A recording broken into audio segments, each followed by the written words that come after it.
আসসালামু আলাইকুম। আজকে আমরা বলবিদ্যা সাবজেক্টের তৃতীয় অধ্যায় থেকে ম্যাথ করব। তো খুবই গুরুত্বপূর্ণ তিনটা ম্যাথ করব।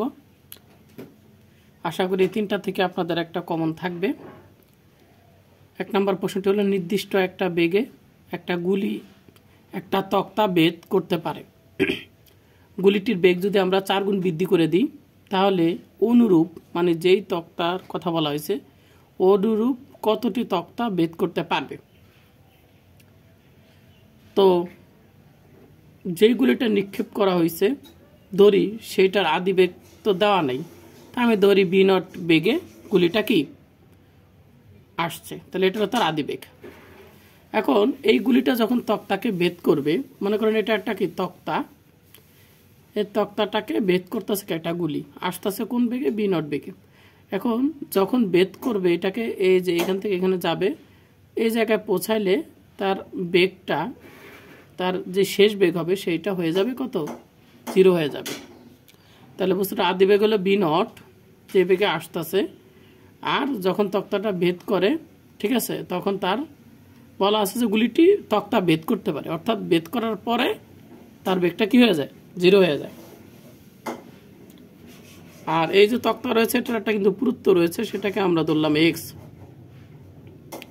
তাহলে আদি বেগ এবং পুরুত্বটা আমাকে ধরে নিতে হবে x, আর গুলির শেষ বেগটা কত? 0 হবে।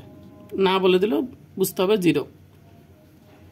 এবার দেখেন, আমরা জানি b স্কয়ার, আমরা এই সূত্রটা জানি, b square u square plus 2as সূত্র। এখানে এটা শেষ বেগ, আদি বেগ, এখানে 2as ত্বরণ, আর এটা হলো কি সরণ বা দূরত্ব। এখানে মাইনাস হলো কেন?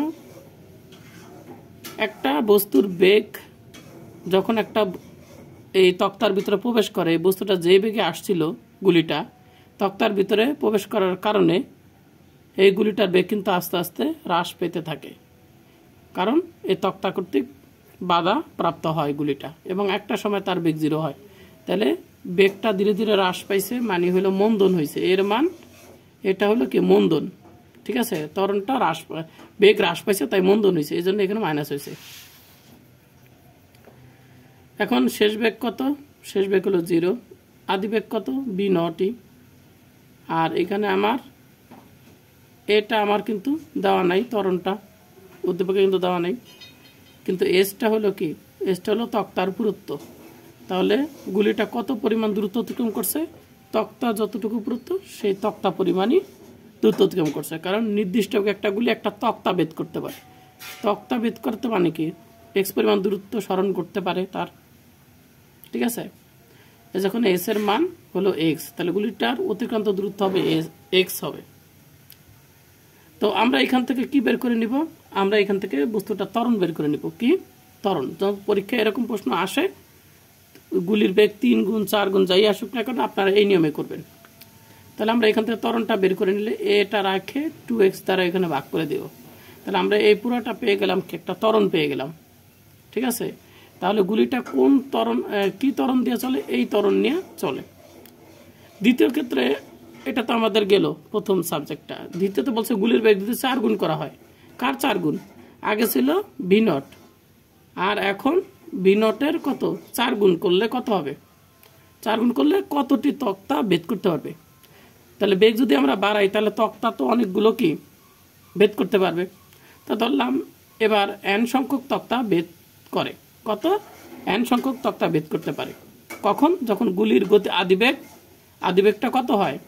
আদিবেগটা আমরা জানি v0 দ্বারা প্রকাশ করে, কিন্তু এখানে যেহেতু আদিবেগ v0 ব্যবহার করছি, তাহলে এখানে v0 প্রাইম দিছি, কারণ এটা হলো পরিবর্তন হয়েছে। কিভাবে পরিবর্তন হচ্ছে? আগেরটার 4 গুণ হয়েছে। পরীক্ষা এখানে 2 গুণ বলুক 3 গুণ বলুক যাই বলুক, আপনি সেটা এখানে বসাইবেন, ঠিক আছে। পরীক্ষা ঘুরিয়ে দিল। শেষ বেগ কত?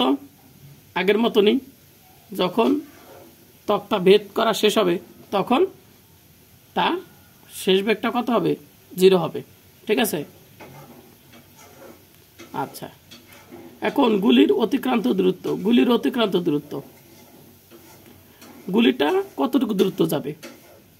গুলিটা ততটুকুই যাবে, সে যতটা তক্তা ভেদ করবে ততটুকু দূরত্ব যাবে। তা গুলিটা কতটা তক্তা ভেদ করবে? n সংখ্যক। তাহলে একটার তক্তার পুরুত্ব হলো এক্স, তাহলে এরকম যদি এনটা তক্তা অতিক্রম করে তাহলে তার অতিক্রান্ত দূরত্ব হবে কয়টা, এন এক্স হবে। একটার দূরত্ব এক্স হলে এন সংখ্যকের দূরত্ব হবে এন এক্স, তাহলে গুলিটার অতিক্রান্ত দূরত্ব হবে এন এক্স। আর এখন আমরা এখানে যে সূত্রটা অ্যাপ্লাই করছি, শিক্ষার্থীরা আপনারা সেই সূত্রটাই এখানে ইউজ করবেন, ঠিক আছে। এখানে দেখেন আমি সূত্র লিখছি কি, B square you square 2as। এখানে চাইলে আপনারা এখানে প্রাইম দিয়ে দিতে পারেন, কারণ এটা হলো দ্বিতীয় ক্ষেত্রে। তাহলে বেগটা কত, এই ক্ষেত্রেও কিন্তু শেষ বেগটা 0। আদি বেগটা কত, 4b0, মানে আদি বেগের 4 গুণ, তাহলে b0 প্রাইম স্কোয়ার। এগুলোতে প্রাইম দিয়েছি, পার ডট দিয়ে বি প্রাইম b0 প্রাইম দিছি, কারণ এগুলো পরিবর্তিত বেগ, পরিবর্তিত আদি বেগ, পরিবর্তিত শেষ বেগ। যদিও শেষ বেগটা আমার পরিবর্তন হয় না, এক্ষেত্রেও 0 হবে, ঠিক আছে, তাহলে 0 হবে। আর আদি বেগটা তো আমার 4 গুণ করা হয়েছে। এখন 2 আর এর মানটা আমরা কত পাইছি, যে এটা পাইলাম সেটা বসিয়ে দিলাম। আর অতিক্রান্ত যে দূরত্ব, এটাও এস প্রাইম দিয়ে দেন আপনারা, ঠিক আছে, পরিবর্তন হয়েছে। আগে ছিল এস এক্স, এখন হয়েছে এস প্রাইম, পরিবর্তন হয়েছে এন এক্স হয়েছে, ঠিক আছে।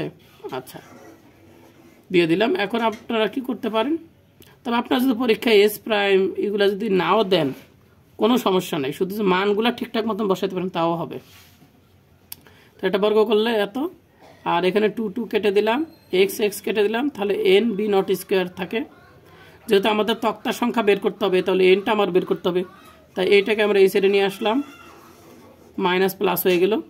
এরপরে দেখেন এখানে b0 স্কোয়ার যদি কেটে দিই, তাহলে এন সমান কত থাকে, 16 থাকে।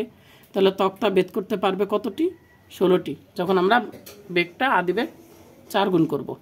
আশা করি আপনারা বুঝতে পারছেন এটি।